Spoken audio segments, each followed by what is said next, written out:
thì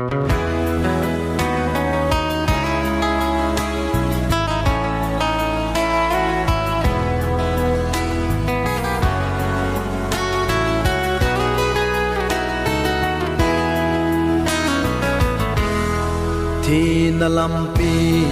ka zon lai hin na lampi e musa dingin Calvary a ang thi in tun ke man hin na lampi ka mu nai nung chon lo ding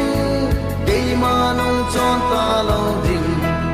e ha sa tu Giêsu Christa vangin aman ke ma e zui sing ding ke nung chon ki lo ding nung chon lo ding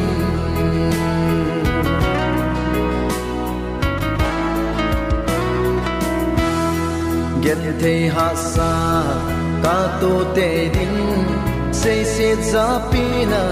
ka to te ding shep na lo sop na ka to te ding hi zong le ke ma vang nung chon lo ding nung chon lo ding e ma nung chon ta lo ding e ha sa tu Giêsu Christa vangin aman ke ma e zui sing ding ke nung chon ki lo ding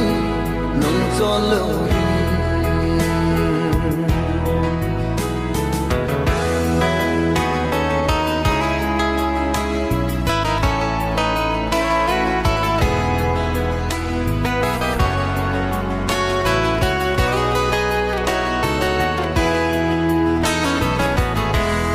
cross su kama aka zui ding van noi su ka nung lam zo a chita lei nop sa na ton so thi na lei gen the na zo chu leng tang ka te nung chon lo ding e ma nung chon ta lo ding e ha sa tu Giêsu Christa vangin aman ke ma e zui sing ding ke nung chon ki lo ding nung chon lo ding nung chon lo ding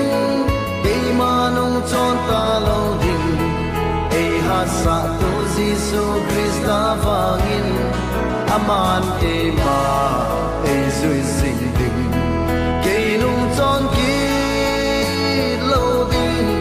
nung chon lo ding